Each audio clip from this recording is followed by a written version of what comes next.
नमस्कार, स्वागत है आप सभी का आप ही के अपने YouTube चैनल नेहा सर्वेश शुक्ला में और मैं हूँ आपके साथ। सबसे पहले मैं भगवान शिव को प्रणाम करूँगी और पूज्य दादाजी को प्रणाम करूँगी, महेश ज्ञानी जी को प्रणाम करूँगी, जिनको मैं दुनिया का बेस्ट वास्तु एक्सपर्ट मानती हूँ और अपना गुरु भी मानती हूँ। मैं आज हम बात करेंगे कि वास्तु दोष कब जागृत होता है।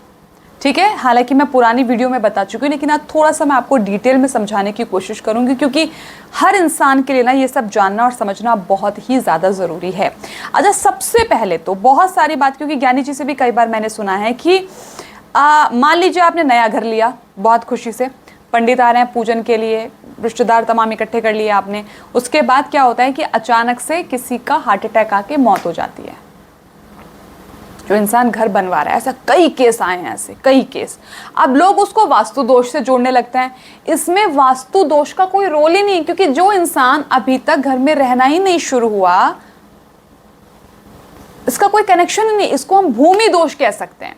तभी तो कहते हैं ना, क्योंकि भूमि दोष को समाप्त करने के लिए हम कई बार उपाय भी बताते हैं, और वो उपाय मैं आने वाले एपिसोड्स में भी बताऊंगी, क्योंकि हर भूमि की अपनी एक प्रकृति है, अपनी एक आइडेंटिटी है हर भूमि की।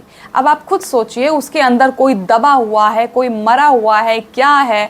वरना एक बात बताइए, ये सुनसान रास्ते पर ये मत लेके जाना, ये मत खा के जाना, ये मत करना, कहीं पे टॉयलेट मत कर देना खड़े होके, ये सब चीज़ें हमारे यहाँ होती हैं ना। तो इसका कहीं ना कहीं एक फैक्ट है, ये एक अलग दुनिया है और ये भूमि दोष है, ये हमें समझना पड़ेगा। तो इसका कोई मतलब नहीं है।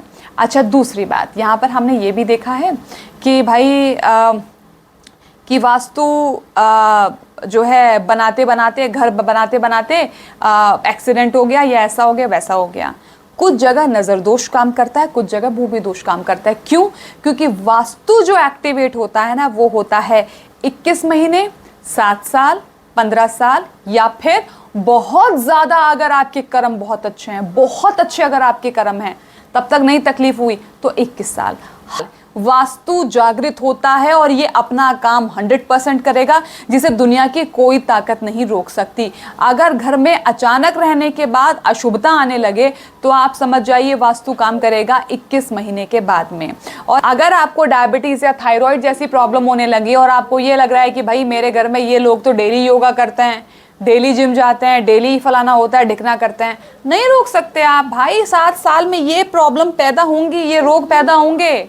समझ में आ गई बात? तो 7 साल के बाद ये चीज इफेक्ट आएगी। ये जैसे ही वास्तु दोष जागृत होगा, वैसे ही आपको ये परेशानी देना शुरू होगा। वास्तु पुरुष क्या है बताइए? एक शरीर है ना। आप खुद बताइए, आपका सर कोई जकड़ ले, आपके छाती पे कुछ रख दे, आपके पैरों को बांध दे, पैरों पे भयंकर मतलब वजन रख दे, तकलीफ होगी ना। आप बोलेंगे ना कि भैया हट जाओ, वरना जो इंसान पैर बांध के बैठा है, आप कोशिश तो करेंगे उसको पुश करने की, उसको किक करने की। वही वास्तु दोष का वास्तु पुरुष वही तो करते हैं। वास्तु पुरुष बेसिकली एक इंसान है। जब जब उनके शरीर के किसी अंग को तकलीफ होगी, वो उसी अंग में आपको प्रॉब्लम देंगे देंगे देंगे। कुछ लोगों को मेरी बात समझ में नहीं आ रही होंगी, और अगर आ रही होंगी तो प्लीज़ अपने घर का वास्तु चेक कराइए और ढूंढिए कि प्रॉब्लम क्यों आ रही है और कहाँ आ रही है। ठीक है, अगर आप हमसे संपर्क करना चाहते हैं तो नेहा सर्वेश शुक्ला @gmail.com पर घर का नक्शा भेज दीजिएगा। आपकी प्रॉब्लम को सॉर्ट आउट करने की हम लोग पूरी कोशिश करेंगे, वरना मुझसे भी कांटेक्ट करने की ज़रूरत नहीं है। आप सीधे मेरी वीडियोस को देखिए। ठीक है, मेरी वीडियो देखिए, उसमें सारे उपाय मैंने फ्री ऑफ कॉस्ट दिए हुए हैं, आपको कहीं जाने की ज़रूरत नहीं। अगर मोटा पैसा है तो जहाँ मर्जी हो वहाँ पर दे दो। दूसरी बात, कुछ लोग कहते हैं जी हमारे कर्म ऐसे, हमारा फलाना ऐसा, हमारा ढिकना ऐसा। मुझे एक बात बताओ, कर्म किसने देखा है? अगला जन्म, पिछला जन्म, चलो ठीक है, मैं मानती हूँ एक हद तक काम करता है, लेकिन इस जन्म में जब आपके हाथ में उस प्रॉब्लम का सॉल्यूशन है, तो आप लोग क्यों नहीं ढूंढ रहे हो? आपके हाथ में पैदा होना नहीं है, आप उसको नहीं बदल सकते। आप जिस तिथि में, जिस दिन में, जिस टाइम पे, जिस वक्त पैदा हुए हैं, जिस दिन पैदा हुए हैं, उसको आप नहीं बदल सकते, लेकिन वास्तु को सही कर सकते हैं आप। वास्तु ब्रह्मा जी का बनाया हुआ साइंस है, और 90% रूल करता है ये हमारे जीवन को। 90%, और मैं गारंटेड देती हूँ कि जो व्यक्ति परेशान है, नक्शा भेजो और वो उपाय करने शुरू करो, आप देखना आपकी लाइफ बहुत ईजी हो जाएगी। गारंटी है मेरी। आज के लिए इस एपिसोड में सिर्फ इतना ही। नेहा सर्वेश शुक्ला @gmail.com पर आप मुझे भेज सकते हैं। मैंने स्क्रीन पे भी मेल आईडी चला दी है। आपको जो उपाय संभव यथासंभव होने होगा वो हम आपको देने की कोशिश करेंगे। आज के लिए सिर्फ इतना ही। चैनल को सब्सक्राइब ज़रूर कर दीजिएगा ताकि वीडियोज़ आपको मिले सबसे पहले। नमस्कार, मस्त रहिए और खुश रहिए।